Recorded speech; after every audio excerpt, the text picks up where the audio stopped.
श्री शिवाय नमस्तुभ्यम। दोस्तों, आप सभी लोग जानते हैं कि सितंबर का महीना शुरू हो चुका है और सितंबर के इस महीने में आपको कुछ नियमों का पालन ज़रूर करना है। सितंबर महीने के शुरू होने के साथ साथ में दोस्तों भादों का महीना भी चल पड़ा है ना, मतलब शुरू हो गया है। तो दोस्तों इस महीने में आपको कौन से वो विशेष नियम है जिनका आपको पालन करना चाहिए, क्योंकि हम आपको हर महीने कुछ ऐसे नियमों के बारे में बताते हैं जिनके बारे में शायद आपको पता नहीं होता है। इन नियमों का पालन अगर आप लोग करते हैं तो आपको कुछ ज़्यादा उपायों को करने की ज़रूरत नहीं रहती है, क्योंकि भगवान आपसे वैसे ही प्रसन्न हो जाते हैं जब आप इन उपायों को या इन नियमों का पालन करते रहते हो हर महीने में, है ना। तो आज की इस वीडियो को पूरा ज़रूर देखिएगा, ये नियम बहुत ही ज़्यादा ज़रूरी हैं और इस सितंबर के महीने में आप इन नियमों का पालन ज़रूर करके देखिएगा। आपको खुद ब खुद इसी महीने के अंदर अंतर देखने के लिए मिल जाएगा। तो चलिए सबसे पहले नियम के बारे में बात करते हैं। जैसा कि ये बात आप सभी लोग ही जानते हैं कि पंडित जी हमेशा बोलते हैं कि शिव जी पर एक लोटा जल चढ़ाने से आपके ऊपर भगवान शिव जी की कृपा हमेशा बनी रहती है। तो आप इस सितंबर के महीने में ये नियम बना लो कि आप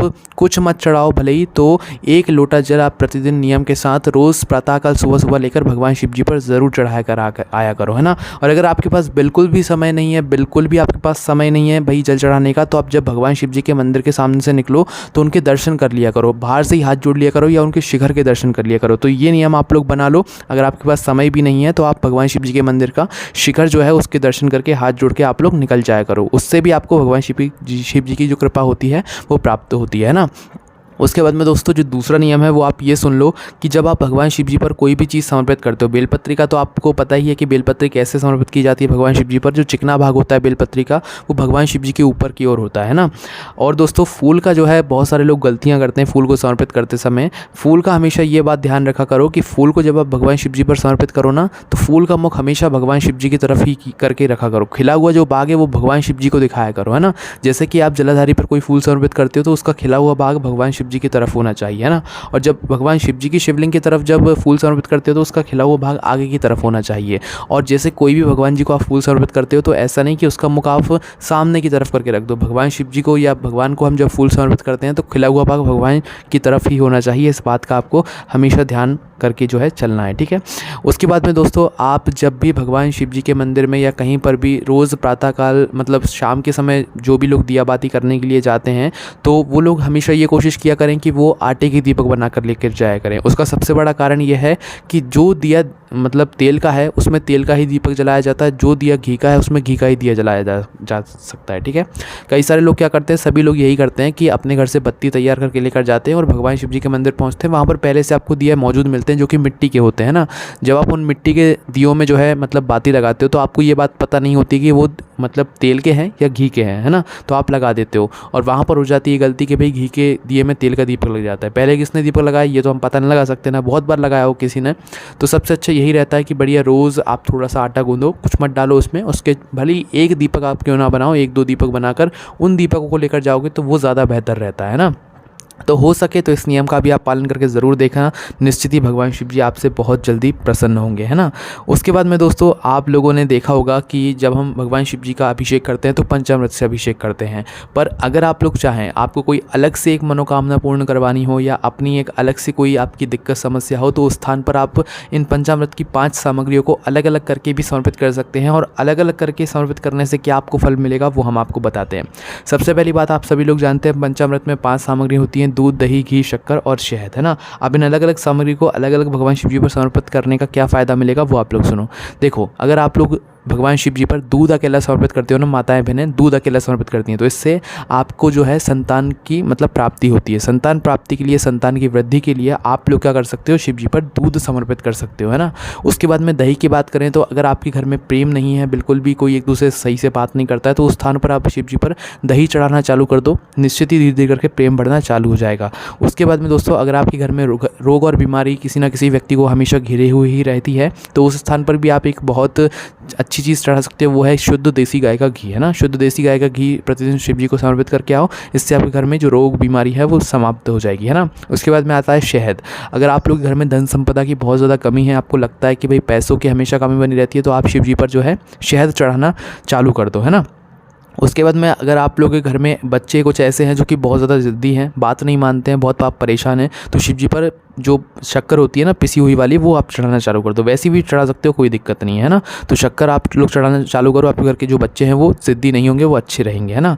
उसके बाद में दोस्तों एक और नियम आप लोग हमेशा अपने साथ बनाकर रखना, जो आप प्रातःकाल सुबह सुबह शिव जी पर जल चढ़ाकर जाते हो ना, तो उस लोटे को, जो आपने शिव जी पर जल चढ़ा दिया वह लोटा आपका खाली हो गया, तो उस लोटे को खाली कभी भी आपको लेकर नहीं आना चाहिए। मैं कहता हूँ भले ही मतलब पंडित जी कहते हैं भले ही एक बूंद ही क्यों ना जल लेकर आओ, पर उस जल का क्या करना है, जो शिव जी पर आपने जल चढ़ाया, या बाद में भी ले सकते हो, शिव जी पर आपने जल चढ़ाया, उसी जल को जो है जलधारी से आप, वो जो जल है गिरता रहता है, तो जलधारी से कुछ ना कुछ जल का भाग अपने लोटे में ज़रूर लेकर आओ।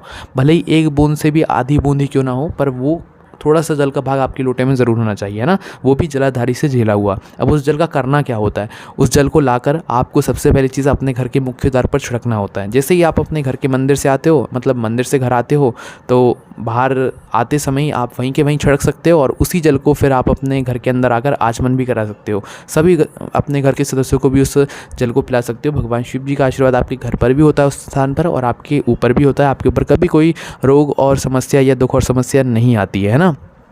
उसके बाद में दोस्तों बात करते हैं अगले नियम के बारे में, जो अपने घर में झाड़ू लगाते हो। देखो पहली बात आप लोग ये समझ लो कि जो भी माताएं बहनें हैं ना, उनको हमेशा ये कोशिश करनी चाहिए कि उनके घर में जो भी मुख्य सदस्य हैं, क्योंकि बच्चों का तो हम नहीं कह सकते, क्योंकि बच्चे तो सुबह सुबह स्कूल के लिए निकल जाते हैं, तो उनके घर में जो भी मुख्य सदस्य है, उस मुख्य सदस्य के घर से निकलने के पहले आप अपने घर का झाड़ू पोछा जो भी आपको करना है वो कर लो, है ना।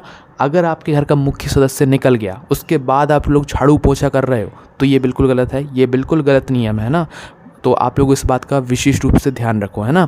और क्योंकि बच्चे हैं, बच्चे तो सुबह स्कूल चले जाते हैं, तो सुबह 6-7 बजे झाड़ू पोछा करना उतना मतलब संभव नहीं हो पाता है, तो बच्चों के लिए उतना मतलब नहीं माना जाएगा। पर जो आपके घर का मुख्य सदस्य है, मतलब जो भी आपके घर से मतलब काम के लिए जाते हैं, नौकरी पे जाते हैं, ड्यूटी पे जाते हैं, तो उनके घर के निकलने से पहले आपके घर का झाड़ू पोछा हो जाना चाहिए, है ना।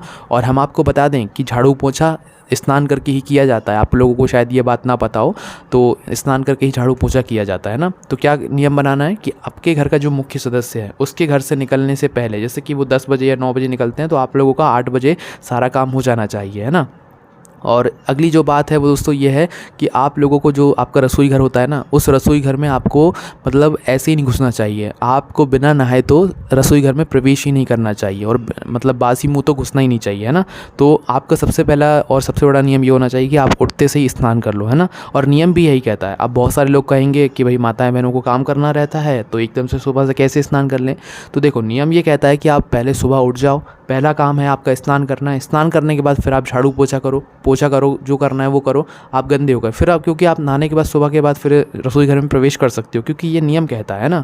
उसके बाद आप वापस से गंदे हो गए तो आप दोबारा से नहा सकते हो, कोई दिक्कत नहीं है। पर एक नियम जो आपने सुबह का नहाने का बना लिया, ये आपको अखंड सौभाग्यवती बनाता है ना। इसीलिए हम कह रहे हैं कि एक नियम बना लो सुबह सुबह नहाने का, है ना। उसके बाद क्योंकि आप रसोई घर में प्रवेश कर सकते हो, रसोई घर में बिना नहाए वैसे भी प्रवेश नहीं किया जाता। और गंदे हो गए आप, वापस से धूल में हो गए, तो वापस से जल्दी से नहा लो, क्योंकि एक बार तो आपने मुख्य स्नान जो है सुबह कर ही लिया है ना। तो इस बात का भी आप लोगों को विशेष रूप से ध्यान रखना है ना।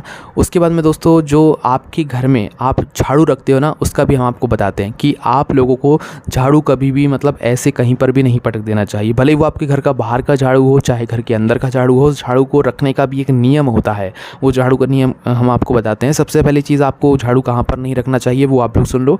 ऐसे 3 स्थान है। पहला स्थान है पति पत्नी जहाँ सोते हैं, उस स्थान पर या उस कमरे में झाड़ू को नहीं रखना चाहिए, प्रेम नहीं बढ़ता वरना। या जिस हॉल में लोग बैठते हैं उस हॉल में भी आपको झाड़ू को नहीं रखना चाहिए, है ना। इससे होता क्या है, सास बहू के बीच में प्रेम नहीं बढ़ता। उसके बाद में दोस्तों रसोई घर में भी झाड़ू को नहीं रखना चाहिए, इससे बच्चों में क्रोध बढ़ता है, बच्चे गलत जगह जो है मतलब संगत में चले जाते हैं, संबंध भी बनाते हैं गलत जगह, है ना। तो इस बात का आपको ध्यान रखना है। पर झाड़ू रखना कहाँ चाहिए, देखिए झाड़ू आप ऐसी जगह पर रखें जहाँ पर आपकी नज़र ना हो। सबसे पहली बात, आपकी नज़र ना हो, फिर बाहर वालों की तो नज़र होनी ही नहीं चाहिए ना। आपकी नज़र ना पड़े बार बार, है ना। और एक साथ जो है सभी झाड़ू को रखें। जैसे कि आपके घर में 2-3 झाड़ू हैं, तो आपको ऐसा नहीं एक झाड़ू वहाँ पटक दिया, एक झाड़ू यहाँ पटक दिया, एक साथ सभी झाड़ू को रखें। और झाड़ू में कभी भी पाँव नहीं लगना चाहिए। पाँव कभी गलती से लग भी जाए तो उसका पैर पड़ना चाहिए, क्योंकि झाड़ू में जो है स्वयं माता लक्ष्मी जी का एक वास होता है। तो आपके घर में जो है झाड़ू को जो है पाँव नहीं लगना चाहिए, ठोकर नहीं लगना चाहिए। ऐसी जगह पर भी आपको नहीं लगना है कि भाई बार बार ठोकर लग रही है ना। उसके बाद में दोस्तों रात्रि में आपको कभी भी झाड़ू को नहीं लगाना चाहिए, उठाना भी नहीं चाहिए, और रात्रि में झाड़ू भी लगाना शुभ नहीं माना जाता। भाई कुछ गंदा हो गया आपके घर में तो आप पोंछ दो, पर झाड़ू मत लगाओ, है ना। रात में जो है झाड़ू नहीं लगाया जाता है, इस बात का भी आपको ध्यान रखना है। उसके बाद में दोस्तों आखिरी नियम माताओं बहनों के लिए बहुत ज़्यादा ज़रूरी है, और ये जितने नियम हमने आपको बताए ये माताओं बहनों के लिए ज़्यादा रूप से काम करेंगे, है ना।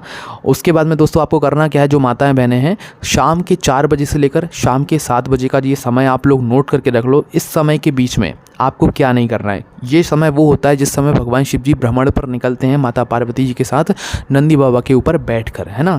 तो आपको इस समय के बीच में शाम के प्रतिदिन शाम के 4 बजे से लेकर 7 बजे के बीच में क्या क्या नहीं करना है, झाड़ू नहीं लगाना है, चूड़ी बिछिया नहीं पहनना है, सिंदूर नहीं लगाना है, बाल की कंघी नहीं करना है, चौखट पर नहीं बैठना है, रोना नहीं है ना, और भगवान के नाम का जाप करना है, या जो आप साधारण रूप से काम करते हो वो कर सकते हो, ठीक है। पर ये समय को ध्यान में रखना, इस समय अपने घर के सभी खिड़की दरवाजे खुले रखा करो, है ना। भले ही 4 बजे से मत रखो, 5-6 बजे के बाद रख लो, पर 7 बजे तक तो आपको रखना ही रखना है ना। तो ये कुछ विशेष नियम थे जो कि मतलब आपको हर बार पालन करने चाहिए, बस हम आपको हर बार याद दिलाते रहते हैं कि आपको इन नियमों का पालन भी करना ज़रूरी है। और बहुत सारे त्यौहार भी आते हैं तो आपको वैसे भी नियमों का पालन करना ही चाहिए। अगर आपको इन नियमों को समझने में कोई भी दिक्कत परेशानी आती तो आप हमसे कमेंट करके पूछ सकते हैं। बाकी ये सारी जानकारी आप हमारी वेबसाइट भोलेनाथभक्ति.com पर जाकर अच्छे से आराम से उठकर पढ़ भी सकते हैं। कोई भी आपको समस्या आती कमेंट करके पूछ सकते हैं। ओम नमः शिवाय, जय भोले बाबा, श्री शिवाय, नमस्तुभ्यम।